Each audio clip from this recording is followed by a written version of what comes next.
السلام عليكم ورحمة الله وبركاته.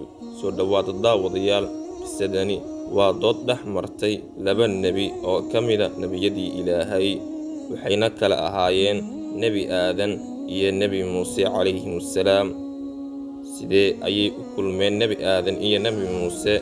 maxay ka doodayeen nebi aadan iyo nebi muuse? ugu dambeyn yaa guulaystay? su'aalaha iyo kuwo kaleba waxaynu ugu jawaabi doonaa muuqaalka dhexdiisa hadduu Ilaahay idmo.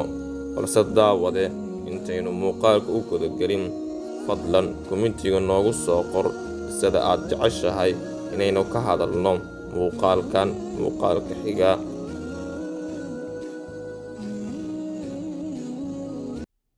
haddii aad ka heshay fiidiyowga, fadlan like saar, gambaleelkana furo si ay kuu soo gaaraan muuqaalada cusub. asxaabtaadana u sheer gareey. taasi waxay inoo tahay dhiirigelin aad nagu dhiirigelinayso in aynu sii wadno muuqaalada noocan oo kale ah.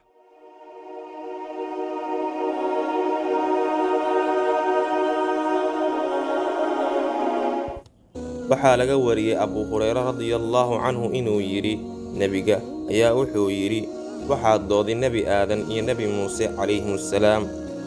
nebi muuse calayhi salaam ayaa wuxuu ku yidhi nebi aadan, adiga waxaad tahay aadankii uu Ilaahay gacantiisa ku abuuray, wuxuuna kugu afuufay Ilaahay ruuxdiisa, wuxuuna amray malaa'igtiisa inay kuu sujuudaan, wuxuuna Ilaahay ku dejiyey jannadiisa. kadibna dembi aad gashay ayaa dadkii jannada kaga soo saartay.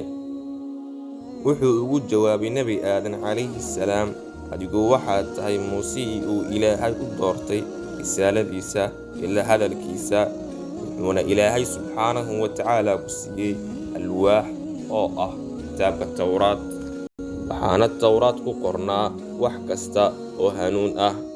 Ilaahayna xaggiisa ayuu kuu dhoweeyey.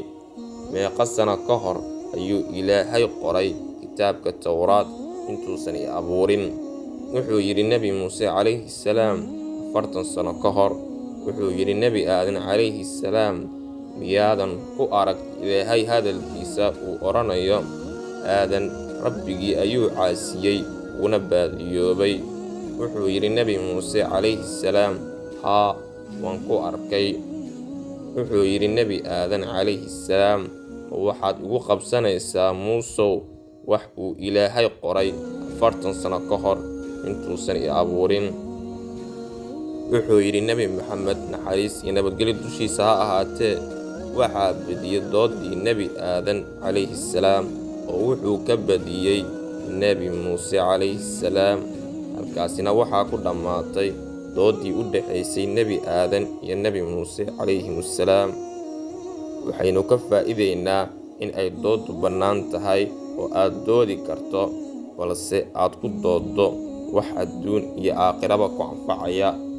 ilaa iyo intaa haddii aad soo gaartay daawade, fadlan kanaalka subscribe saar, asxaabtaadana u sheer garay. allahu aclam. إنا أوحينا إليك كما أوحينا إلى نوح والنبيين من بعده وأوحينا إلى إبراهيم وإسماعيل وإسحاق ويعقوب والأسباط وعيسى وأيوب ويونس وهارون وسليمان وآتينا داود زبورا ورسلا قد قصصناهم عليك من قبل ورسلا لم نقصصهم عليك وكلم الله موسى تكليما رسلا مبشرين ومنذرين لئلا يكون للناس على الله حجة بعد الرسل وكان الله عزيزا حكيما